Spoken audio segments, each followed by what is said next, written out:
So hello everyone, कैसे हैं आप सब। आई होप आप सब अच्छे होंगे। मैं हूं स्वाति सेजवानी, स्वागत करती हूं आपका उदित फार्मेसी के यूट्यूब चैनल पर। लेकर आ गई हूं आपके लिए एक बहुत ही खास लेक्चर फार्मास्यूटिक्स का, जो कि है कैप्सूल्स। आज हम डिस्कस करने वाले हैं कैप्सूल्स पार्ट 1। तो पार्ट 1 हम शुरू करते हैं कैप्सूल्स के इंट्रोडक्शन से। आप लोगों ने टैबलेट तो बहुत ज़्यादा सुना होगा as a solid dosage form, उसी में ही नेक्स्ट आता है कैप्सूल्स। तो बात अगर हम शुरू करें कैप्सूल्स की, तो कैप्सूल्स होते हैं सॉलिड डोजेज फॉर्म। जैसा कि हमने टैबलेट्स में भी पढ़ा था कि वो भी सॉलिड डोजेज फॉर्म होते हैं, कैप्सूल भी सॉलिड डोजेज फॉर्म होते हैं।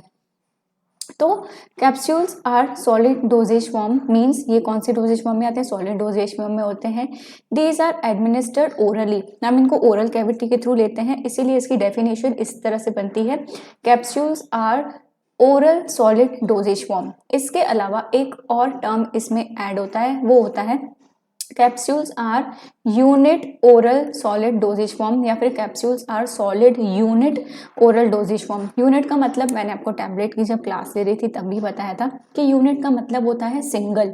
आप कभी एक सेम कैप्सूल अगर आप ले रहे हो तो आप कभी भी दो कैप्सूल इकट्ठे नहीं लोगे, आप एक ही कैप्सूल लोगे। क्यों?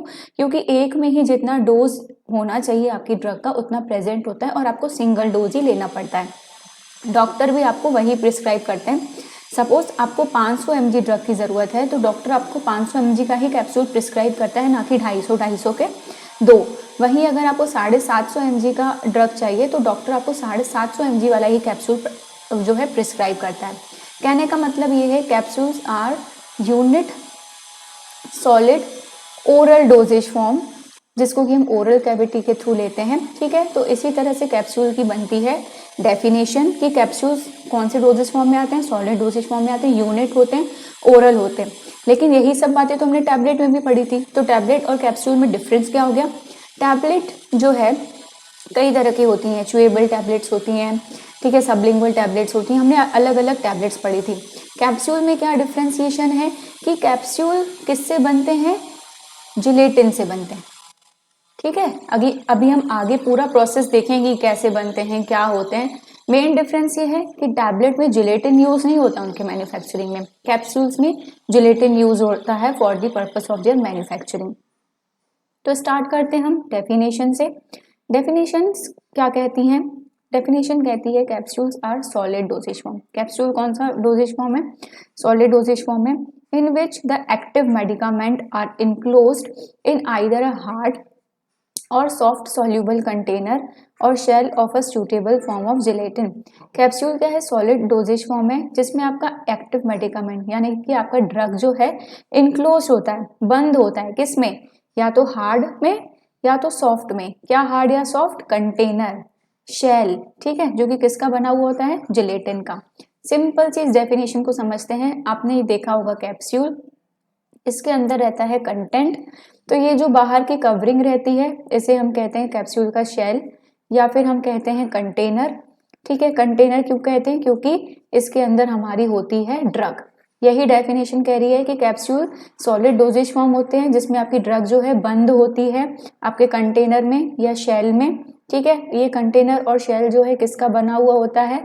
जिलेटिन का होता है। और ये कंटेनर या शेल जो है दो तरह का हो सकता है, या तो हार्ड होता है या तो सॉफ्ट हो सकता है। हार्ड होगा तो उसे हम कहेंगे हार्ड जिलेटिन कैप्सूल्स, सॉफ्ट होगा तो उसे हम कहेंगे सॉफ्ट जिलेटिन कैप्सूल्स। ठीक है, अदर वर्ड्स में अगर हम पढ़ें कैप्सूल की डेफिनेशन, तो कैप्सूल्स सॉलिड डोजेज फॉर्म है, जिसमें कि ड्रग या फिर इनर्ट सब्सटेंसेस को बंद किया जाता है शेल में, जो कि जिलेटिन का बना हुआ होता है। अब ये जिलेटिन का शेल जो है हार्ड भी हो सकता है, सॉफ्ट भी हो सकता है, डिपेंड करता है आपकी कंपोजिशन के ऊपर कि आपने कैसा शेल बनाया है। अब ये जो वर्ड है कैप्सूल, ये कहाँ से आया है? ये लैटिन वर्ड से आया है कैप्सूला से, जिसका मतलब होता है स्मॉल बॉक्स। ठीक, कहने का मतलब एक ये समझ लो, एक छोटा सा बॉक्स है, छोटा सा कंटेनर है, जो कि किसका बना हुआ है? जिलेटिन का बना हुआ है। ठीक है, इस शेल में आपका एपीआई और एक्सीपिएंट्स जो भी आपका कंटेंट है वो प्रेजेंट होता है। सिंपल सी डेफिनेशन है कैप्सूल्स की। क्यों बनाते हैं हम कैप्सूल? क्या एडवांटेज हैं कैप्सूल्स बनाने के? जब टैबलेट है, इतनी सारी और फॉर्मुलेशंस हैं, तो कैप्सूल बनाने के एडवांटेजेस क्या हैं? पहला, अगर आपकी ड्रग जो है वो अनप्लीजेंट है टेस्ट में, तो उसके टेस्ट और ओडर को मास्क कर सकते हो जब आप कैप्सूल फॉर्मुलेट करते हो। कैप्सूल जो होते हैं दिखने में बहुत ही अट्रैक्टिव होते हैं। आपने खुद मार्केट में बहुत सारे कलरफुल कैप्सूल्स देखे होंगे। तो कैप्सूल दिखने में बहुत अट्रैक्टिव रहते हैं, बहुत स्लिपरी रहते हैं, ठीक है। जैसे ही आप उसको एक पानी के घूंट के साथ लेने की कोशिश करोगे वो आपके गले में चले जाएंगे, ठीक है। तो जब वो नम रहते हैं, जब वो मॉइस्ट रहते हैं तो बहुत ज़्यादा स्लिपरी होते हैं, इसलिए हम उसको ईजिली स्वेलो कर पाते हैं। सिर्फ एक घूंट पानी से भी आप कैप्सूल को ईजिली स्वेलो कर पाते हो। ड्रॉट ऑफ वाटर मतलब एक घूंट पानी। बहुत ही कम एक्सीपिएंट्स की ज़रूरत होती है टैबलेट से। टैबलेट जब हम पढ़ रहे थे तो हमने बहुत सारे एक्सीपिएंट्स पढ़े थे, डाइल्यूएंट्स, बाइंडर्स, एंटी अधेरेंट्स, ग्लाइडेंट्स, लुब्रिकेंट्स। लेकिन जो कैप्सूल्स हैं उसमें एक्सीपिएंट्स की क्वांटिटी बहुत कम चाहिए होती है एज कम्पेयर टू टैबलेट्स। जो कंटेंट फिल करते हैं हम कैप्सूल्स में वो फाइन पाउडर के फॉर्म में होता है, ठीक है, जिसके साथ आप कई तरह के एक्सीपिएंट्स को ऐड कर सकते हो। जिससे क्या होता है, कैप्सूल अगर हम लेते हैं तो फिर उसका जो रिलीज है वो रैपिड होता है और यूनिफॉर्म होता है, मतलब जल्दी होता है और एक समान होता है। इट मीन्स जब वो कैप्सूल आपकी जीआईटी में जाएगा तुरंत ही डिसइंटीग्रेट होगा, रैपिड और यूनिफॉर्म उसका रिलीज होगा। जो शेल बनाते हैं हम कैप्सूल के, जो जिलेटिन का शेल बनाते हैं वो पूरी तरह से इनर्ट होता है फिजियोलॉजिकली, ठीक है। इसीलिए जैसे ही वो जीआईटी में जाता है, हमारे स्टमक में जाता है, इजीली और क्विकली जाके डाइजेस्ट हो जाता है। इतने सारे एडवांटेजेस हैं कैप्सूल बनाने के, इसलिए जो है हम कैप्सूल का फॉर्मुलेशन करते हैं। लेकिन वहीं कुछ डिसएडवांटेजेस भी हैं कैप्सूल के, कि कैप्सूल जो है लिक्विड्स के लिए सूटेबल नहीं होता। फॉर एग्जांपल, ये आपने शेल बनाया, ठीक है, इसके अंदर आपने सॉलिड कंटेंट तो फिल कर दिया, लेकिन कई बार अगर आप लिक्विड फिल करना चाहो तो नहीं फिल कर पाओगे क्योंकि उसमें जिलेटिन डिसॉल्व हो जाता है। अब आपका क्वेश्चन आएगा जब आप आगे पढ़ोगे कि मैम आपने तो कहा था कि लिक्विड डिसॉल्व नहीं हो सकते, फिर सॉफ्ट जिलेटिन कैप्सूल्स में तो सेमी सॉलिड प्रिपरेशंस फिल होती हैं, सस्पेंशन फिल होते हैं, एक्वा सॉल्यूशन फिल होते हैं, है ना। तो वो सॉफ्ट जिलेटिन कैप्सूल की बात हो रही है, उसमें आप सेमी सॉलिड प्रिपरेशंस को फिल कर सकते हो, सस्पेंशंस को फिल कर सकते हो, ठीक है। हार्ड जिलेटिन कैप्सूल्स में जनरली पाउडर को ही फिल किया जाता है। उसमें भी जब हम सॉफ्ट जिलेटिन कैप्सूल्स में भी लिक्विड्स को फिल कर रहे होते हैं तो हमें ये ध्यान रखना पड़ता है कि हम वाटर सॉल्यूबल ड्रग्स को जनरली फिल नहीं कर पाते हैं। क्यों? क्योंकि ये जो जिलेटिन का शेल बना हुआ होता है ये मॉइस्चर को एब्जॉर्ब कर लेता है। जब ये मॉइस्चर को एब्जॉर्ब कर लेता है तो ये जो है स्टिकी हो सकता है, इसीलिए कैप्सूल जो है लिक्विड्स के लिए सूटेबल नहीं होते। ऐसे लिक्विड्स खासकर जो कि जिलेटिन को डिसॉल्व कर लेते हैं, जैसे कि aqueous preparations, hydro alcoholic solutions, ये मुश्किल होता है कैप्सूल्स में फिल कर पाना। अब अगर आप कोई कंसंट्रेटेड सॉल्यूशन यूज कर रहे हो जिसको यूज करने के पहले आपको उसको डाइल्यूट करना पड़ेगा, तो वो कैप्सूल्स के लिए अनसूटेबल होता है, ठीक है। क्यों? क्योंकि अगर कैप्सूल में आपने कंसंट्रेटेड लिक्विड फिल कर दिया, ठीक है, और उसको आपने डाइल्यूट नहीं किया, उस कंसंट्रेटेड लिक्विड को ही पेशेंट ने ले लिया, तो वो उसके स्टमक में जाके इरिटेशन कॉज करेगा। तो कंसंट्रेटेड सॉल्यूशंस के लिए कैप्सूल सूटेबल नहीं है। नेक्स्ट, कैप्सूल एफ्लोरेसेंट और डेलिक्वेसेंट मटेरियल्स के लिए बिल्कुल भी सूटेबल नहीं है। एफ्लोरेसेंट और डेलिक्वेसेंट मटेरियल्स मतलब ऐसे मटेरियल्स जो कि मॉइस्चर एब्जॉर्ब कर लेते हैं, ठीक है। बेस्ट एग्जांपल अगर आपने सॉल्ट देखा हो, ठीक है, बारिश के मौसम में या थोड़े से भी नम मौसम में अगर आप सॉल्ट को खुला छोड़ देते हो तो सॉल्ट क्या करता है, मॉइस्चर एब्जॉर्ब कर लेता है, नम हो जाता है। इसी तरह से ऐसे मटेरियल्स जो कि मॉइस्चर एब्जॉर्ब कर लेते हैं उसको आप कैप्सूल्स की फिलिंग में यूज नहीं कर सकते। जैसे कि अगर आपने एफ्लोरेसेंट मटेरियल यूज किया, ठीक है, तो एफ्लोरेसेंट मटेरियल क्या करेगा, आपका कैप्सूल उससे सॉफ्ट हो जाएगा। वहीं अगर आपने डेलिक्वेसेंट मटेरियल यूज किया तो आपका कैप्सूल शेल जो है ड्राई हो जाएगा और वो खुद ही को टूटने लगेगा, उसमें ब्रिटलनेस आ जाएगी। अब कैप्सूल का शेल कैसे बनता है, हम स्टार्टिंग से पढ़ रहे हैं। कैप्सूल का शेल होता है, कंटेनर होता है। तो ये जो कैप्सूल का शेल होता है किसका बना हुआ होता है, जिलेटिन का होता है। जिलेटिन क्या होता है, जिलेटिन एक हेट्रोजीनियस प्रोडक्ट होता है जो हमें किससे मिलता है, एनिमल्स की स्किन से। एनिमल में कौन सा होता है मटेरियल, कोलेजन, ठीक है। जब हम एनिमल कोलेजन का हाइड्रोलिटिक एक्सट्रैक्शन करते हैं तो हमें मिलता है जिलेटिन। सिंपल ऐसे समझो, एनिमल्स हैं, ठीक है, उसमें जो भी उसके टिश्यूज हैं, बोन्स हैं, स्किन है, ठीक है, उसको हम क्या करेंगे, एक्सट्रैक्शन करेंगे। कौन सा एक्सट्रैक्शन करते हैं हम, हाइड्रोलिटिक एक्सट्रैक्शन करते हैं। तो उससे हमें मिलता है एनिमल कोलेजन, ठीक है, उससे हमें मिलता है जिलेटिन। हम आगे की प्रोसेस पढ़ेंगे, अभी इतना समझो कि जिलेटिन हमें कहाँ से मिलता है, जिलेटिन हमें एनिमल से मिलता है। इसीलिए कई बार ये क्वेश्चन बहुत डिबेट में रहता है कि कैप्सूल जो है वो वेजिटेरियन रहते हैं कि नॉन वेजिटेरियन रहते हैं। तो कई बार उसको नॉन वेजिटेरियन में कैटेगराइज किया जाता है, क्योंकि जो जिलेटिन है जिसका उसका शेल बना हुआ है वो एनिमल से मिलता है। इसीलिए कई लोग नॉन वेजिटेरियन की वजह से जो प्योर वेजिटेरियन होते हैं कैप्सूल्स को अवॉइड करते हैं। ये क्वेश्चन कई बार डिबेट में रहता है। तो जिलेटिन दो तरह का होता है, एक होता है टाइप ए, एक होता है type B. Type A gelatin हमें मिलता है पोक स्किन से। ठीक है, पोक स्किन होती है जब हम उसको एसिड के साथ ट्रीट करते हैं तो हमें मिलता है टाइप ए जिलेटिन, जिसका आइसोइलेक्ट्रिक पॉइंट pH 9 के लगभग होता है। टाइप बी जिलेटिन हमें मिलता है बोन्स से। ठीक है, जिसको कि हम अल्कलाइन प्रोसेस करते हैं और उसका pH होता है 4 से 5 के बीच। एमसीक्यू में कैसा क्वेश्चन आ सकता है, pH पूछ सकते हैं, टाइप ए जिलेटिन का कितना होता है, टाइप बी जिलेटिन का कितना होता है। ठीक है, आइसोइलेक्ट्रिक पॉइंट पूछ सकते हैं कि टाइप ए का कितना होता है, टाइप बी का कितना होता है। तो ये कुछ बातें हैं जो ध्यान रखनी है कि किससे क्वेश्चन कैसा बन सकता है। अब ये जो जिलेटिन है इसकी मैन्युफैक्चरिंग कैसे होती है, पहले हम देखेंगे कि टाइप ए जिलेटिन कैसे बनता है। जैसा कि मैंने बताया कि उसको पोक स्किन से बनाया जाता है। पोक मतलब जो पिग वगैरह रहते हैं उससे। पोक स्किन ली, उसको वॉश किया, ठीक है, अच्छे से वॉश किया जाता है। उसको एसिड से ट्रीट किया जाता है। कौन से एसिड से, 1 to 5% HCl उससे ट्रीट किया जाता है। लगभग 10 से 30 घंटे तक उसको एसिड में रखा जाता है। उसके बाद एसिड रिमूवल किया जाता है। अब जब हम 10 से 30 घंटे तक उसको एसिड में रखते हैं तो इजीली एसिड रिमूव नहीं हो पाता। उसको हॉट वाटर से एसिड को रिमूव करते हैं, फिल्टर कर लेते हैं, वैक्यूम कंसंट्रेट कर लेते हैं, कूल कर लेते हैं ताकि जो भी जिलेटिन है वो सॉलिडिफाई हो जाए। एयर ड्राई कर लेते हैं। बड़े बड़े जिलेटिन के हमको ऐसे थक्के मिल जाते हैं जिसको मिल कर लेते हैं मिलिंग मशीन्स में। जो साइज हमें चाहिए वो साइज हमें मिल जाता है। ठीक है, टाइप बी जिलेटिन मिलता है हमें ड्राई बोन से।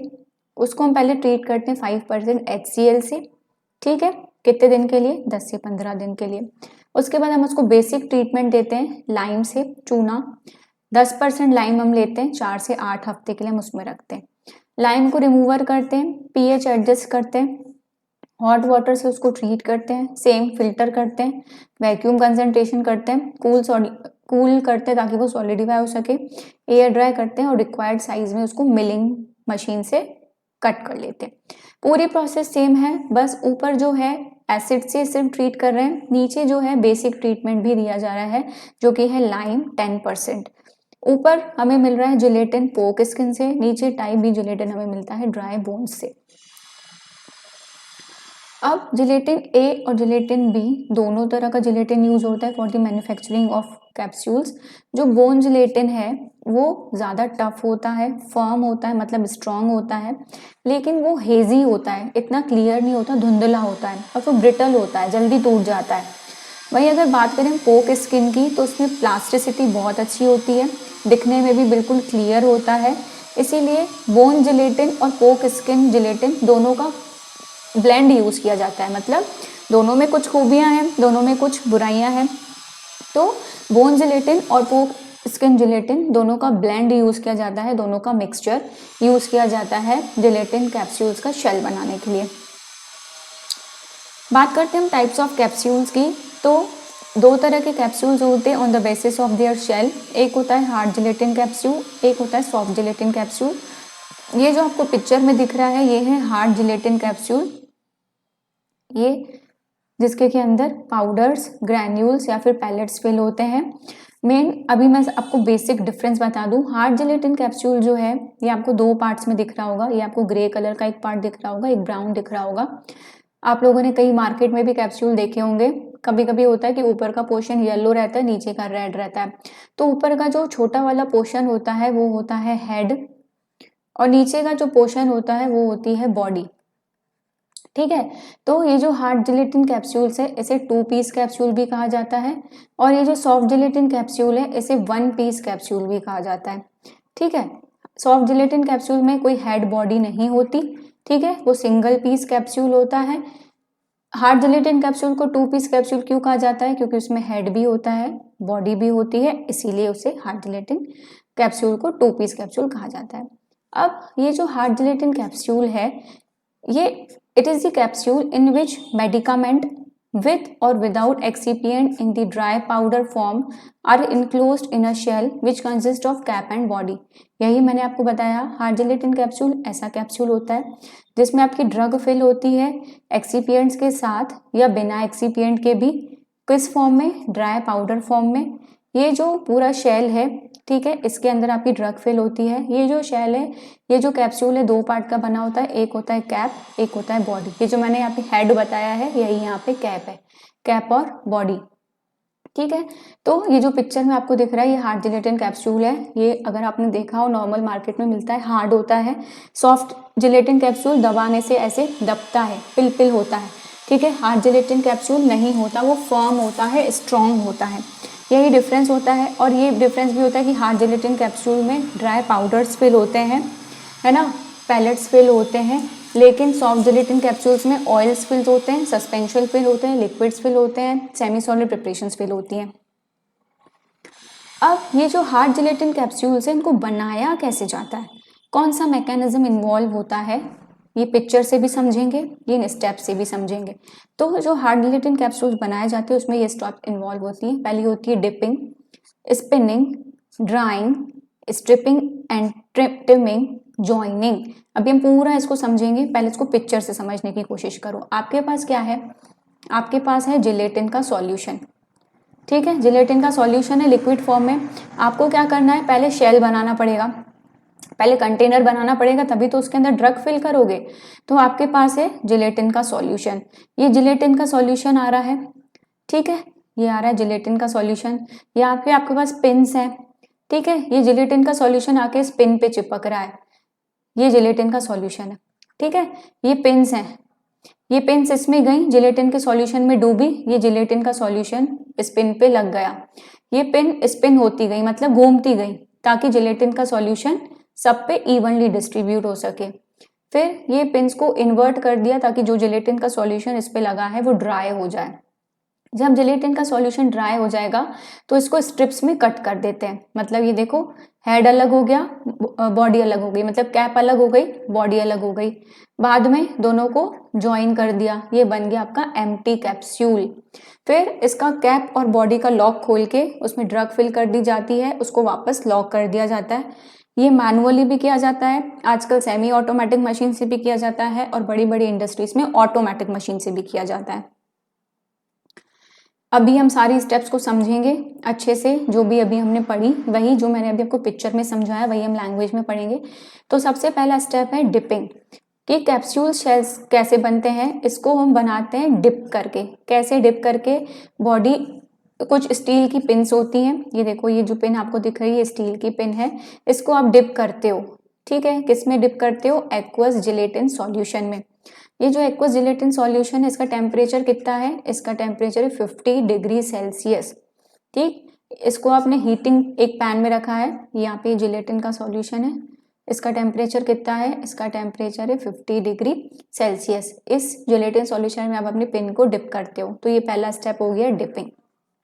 इसके बाद आता है स्पिनिंग, कि जिन पिन्स पे जिलेटिन सॉल्यूशन लग गया अब उसको स्पिन करना है। ये आ गए हम दूसरे स्टेज पे। जब जिलेटिन जो है अच्छे से एड्जॉर्ब हो जाता है पिन्स पे, पिन की पूरी सरफेस पे आपका जिलेटिन लग जाता है, फिर आप क्या करते हो? उन पिन्स को रोटेट करते हो, कई बार रोटेट करते हो ताकि जिलेटिन जो है अच्छे से डिस्ट्रीब्यूट हो जाए पिन्स के आजू बाजू। जब इवनली डिस्ट्रीब्यूट हो जाता है तो नंबर 3 स्टेज आती है हमारी ड्राइंग, ठीक है। ये देखो, ये पेन्स को अब हम क्या कर रहे हैं? ड्राई कर रहे हैं। एक बार जिलेटिन जो है पूरा डिस्ट्रीब्यूट हो गया तो हम एक कूल एयर का एक ब्लास्ट, मतलब बहुत तेजी वाली कूल एयर देते हैं ताकि जिलेटिन जो है सेट हो जाए मोल्ड पे। इस पे क्या होता है? जिलेटिन जो है ड्राई हो जाता है कंप्लीटली। नंबर 4 क्या होता है? जब ड्राई हो गया तो स्ट्रिप्स कट कर लेते हैं, ट्रिम कर लेते हैं। ये देखो, ये स्ट्रिप्स कट हो रही हैं, ठीक है, उसकी ट्रिमिंग हो जाती है, ये कटिंग कर देते हैं हम। जब जिलेटिन ड्राई हो जाता है तो कैप्सूल की स्ट्रिपिंग कट कर दी जाती है, उसको मोल्ड ट्रिम कर दिया जाता है, जितनी लेंथ हमें चाहिए उतनी लेंथ हम रख लेते हैं। जब ट्रिम्ड कैप्सूल्स पूरे बन गए, कैप अलग बन गई, बॉडी अलग बन गई, उसके बाद अगर एक बार ट्रिम हो गया तो जो दो हाफ है, जो हमारा कैप है और जो हमारी बॉडी है, उसको आपस में ज्वाइन कर लेते हैं, ठीक है। एक प्री लॉक मैकेनिज्म के थ्रू लॉक कर लिया जाता है। अगर आपको कोई प्रिंटिंग करनी है, कोई कंपनी का लोगो लगाना है, ठीक है, कोई डोज लिखना है, दवाई का नाम लिखना है, तो इस स्टेज पे प्रिंटिंग की जाती है कार्टून में फिल करने से पहले। ये देखो, ये हेड मतलब कैप और बॉडी को अलग किया, उसके बाद उसको ज्वाइन कर दिया और ये कैप्सूल्स यहाँ पे फिल हो गए। तो इस तरह से बनते हैं आपके hard gelatin capsule. Soft gelatin capsule कैसे बनते हैं वो हम नेक्स्ट लेक्चर में पढ़ेंगे। आगे बढ़ने से पहले मैं आपको बता दूं हमारी उदित फार्मेसी की ऑनलाइन ऐप के बारे में। उदित फार्मेसी जो कि प्रिपरेशन कराता है आपको डी.फार्म फर्स्ट ईयर की, डी.फार्म सेकेंड ईयर की कंप्लीटली रिकॉर्डेड क्लासेस हम आपको अवेलेबल कराते हैं, लाइव क्लासेस अवेलेबल कराते हैं, डाउट सेशन अवेलेबल हैं, पीडीएफ नोट्स अवेलेबल हैं ई बुक के फॉर्म में। हम आपको चैप्टर वाइज एक्सरसाइज कराते हैं, चैप्टर वाइज टेस्ट हम आपका लेते हैं, लाइव चैट अवेलेबल रहती है, जो भी लेक्चर्स रहते हैं वो बायलिंगुअल रहते हैं, हिंदी इंग्लिश दोनों में रहते हैं, आपको समझने में कोई दिक्कत नहीं आती है। तैयारी कर रहे हैं अगर आप एग्जिट एग्जाम की तो उसका भी गाइडेंस हम आपको प्रॉपर देते हैं। डी.फार्म फर्स्ट ईयर की फीस है 1499, वहीं अगर सेकेंड ईयर की बात करें तो फीस 1499 सेम है। अगर आप चूज करना चाहते हैं हमारा सिर्फ हार्ड मटेरियल जो कि बुक्स के फॉर्म में अवेलेबल है तो उसकी डिलीवरी बिल्कुल फ्री है। फर्स्ट ईयर हो सेकेंड ईयर हो, उसमें थ्योरी सॉल्व अनसॉल्व दोनों तरह के मॉडल पेपर्स भी हैं। आपको कुछ नहीं करना, आपको सिंपल जाना है प्ले स्टोर में, प्ले स्टोर में जाने के बाद आपको टाइप करना है उदित फार्मेसी। इस तरह का लोगो और इस तरह की ऐप आपके सामने आएगी, आपको उसको ऐप को इंस्टॉल कर लेना है, ओपन कर लेना है। ओपन करने के बाद आपको अपना नाम उधर लिख लेना है। जैसे ही आप अपना नाम लिखेंगे इस तरह की स्क्रीन आएगी, नीचे आपको स्टोर का ऑप्शन दिख रहा होगा, जो भी आपका मनपसंद कोर्स हो आपकी तैयारी के हिसाब से आप ले सकते हैं। कोई भी प्रॉब्लम हो तो नीचे दिए गए नंबर पे आप कांटेक्ट कर सकते हैं। सुबह 8 से शाम के 6 बजे तक आपकी पूरी हेल्प की जाएगी। आगे बढ़ते हैं, बात करते हैं हम कैप्सूल साइज की। तो कैप्सूल्स जो है डिफरेंट डिफरेंट साइज में अवेलेबल होते हैं। ह्यूमंस के लिए जो कैप्सूल जो होते हैं वो 000 से लेके 5 नंबर तक के रहते हैं। जितना छोटा नंबर होता है उतनी ज़्यादा कैपेसिटी रहती है कैप्सूल की, उतना ज़्यादा कंटेंट आप उसमें फिल कर सकते हो। जितना बड़ा नंबर होता है उतनी कम कैपेसिटी होती है, उतनी कम क्वांटिटी आप इसमें फिल कर सकते हो। यही आपको पिक्चर में दिख रहा होगा। 000 वाला कैप्सूल देखो कितना बड़ा है, इट मीन्स आप इसमें ड्रग कंटेंट ज़्यादा फिल कर सकते हो। वही अगर हम बात करें 5वें नंबर कैप्सूल की तो इसकी साइज़ छोटी है, इसमें जो कंटेंट फिल होगा वो बहुत कम फिल होता है। तो कैप्सूल के जो साइज़ होते हैं वो न्यूमेरिकल वैल्यू के हिसाब से होते हैं। जितना ज़्यादा नंबर, ठीक है, उतना उसका कम साइज़, जितना छोटा नंबर उतनी उसकी ज़्यादा साइज़। अगर हम बात करें कैप्सूल साइज़ की तो वो 0 से शुरू होते हैं। 000 वाला कैप्सूल लार्जेस्ट होता है, ठीक है, और 5 नंबर वाला कैप्सूल बहुत स्मॉल होता है। क्वेश्चन आता है कि कितने साइज के कैप्सूल अवेलेबल हैं, तो 8 डिफरेंट कैप्सूल साइज होते हैं फॉर ह्यूमन। ये देखो 8 हो गए, 1 2 3 4 5 6 7 8, ठीक है। तो 8 साइज के कैप्सूल जो है ह्यूमन के लिए अवेलेबल हैं। ये hard gelatin as well as soft gelatin जो कि वेजिटेरियन कैप्सूल्स होते हैं दोनों में अवेलेबल है। अब बात करते हैं हम कि कैप्सूल का साइज कितना है और उसमें कितना वॉल्यूम हम फिल कर सकते हैं। जैसे कि 000 की बात की तो 000 का कैपेसिटी सबसे ज़्यादा होगी, इसमें आप 1.37 ml तक ड्रग फिल कर सकते हो। पाउडर या ग्रैन्युलर मटेरियल फिल करना चाहो तो 1.096 ग्राम तक कर सकते हो। वहीं अगर 5 नंबर कैप्सूल की बात करें तो सिर्फ 0.13 ml उसमें फिल होता है, और सॉलिड मटेरियल की बात करें तो 0.104 तक का ग्रैन्यूल्स या पाउडर आप उसमें फिल कर सकते हो। मैन्युफैक्चरिंग देखते हैं, कैप्सूल फिलिंग मशीन्स या फिर कैप्सूल फिलिंग मेथड्स। ये है हार्ड जिलेटिन कैप्सूल के लिए। हार्ड जिलेटिन कैप्सूल को 4 मेथड से बनाया जाता है, manually, hand filling machine, semi automatic machine या फिर fully automatic capsule filling machine. Question आ सकता है, इनमें से कोई एक नाम आ सकता है, पूछा जा सकता है कि इनमें से कौन सी मेथड से हार्ड जिलेटिन कैप्सूल्स बनाए जाते हैं। जब कैप्सूल्स बन जाते हैं तो उसके बाद उसकी फिनिशिंग कैसी की जाती है। अब आपके कैप्सूल बन गए, अब आप चाहते हैं कि वो और एलिगेंट दिखें, अच्छे दिखें, तो उसकी की जाती है फिनिशिंग। फिनिशिंग कैसे की जाती है, या तो उसे कपड़े से झटका जाता है जिसे कहते हैं क्लोथ डस्टिंग, मैनुअल मेथड होता है, बहुत कम कैप्सूल्स लिए जाते हैं, उसको क्लोथ से ऐसे रब किया जाता है जैसे हम धूल हटाते हैं ना किसी चीज़ की, वैसे। नेक्स्ट होता है पॉलिशिंग। एक स्पेशल पेन होता है पॉलिशिंग के लिए जिसे यूज़ किया जाता है। इस पेन में लाइनिंग रहती है पॉलीयूरीथेन की, एक कपड़ा होता है पॉलीयूरीथेन जिसकी वजह से कोई भी डस्ट हो या दूसरा पाउडर अगर कैप्सूल पे चिपक गया तो वो हट जाता है। नंबर 3 आता है ब्रशिंग। इसमें क्या करते हैं, कैप्सूल को ब्रश के अंदर रखते हैं। सपोज ये ब्रश है, ठीक है, कैप्सूल को इसके अंदर डालते हैं तो जो भी ब्रश है वो कैप्सूल के ऊपर घूमता रहता है और जितनी भी डस्ट होती है कैप्सूल से वो हट जाती है। ये जो प्रोसेस है ब्रशिंग वो वैक्यूम के अंदर होती है। जब आप फिनिशिंग कर लेते हो कैप्सूल की तो आप सॉर्ट करते हो, अलग करते हो, मतलब जो इम्परफेक्ट कैप्सूल्स हैं उसको अलग करते हो, डैमेज कैप्सूल है उसको अलग करते हो। लेकिन मैनुअली तो आप इसको हाथ से कर सकते हो, लेकिन अगर बड़ी इंडस्ट्रीज में बात हो तो इसके लिए ऑटोमेटिक इक्विपमेंट्स यूज होते हैं जैसे कि Rotosort. That's all for today, thank you so much.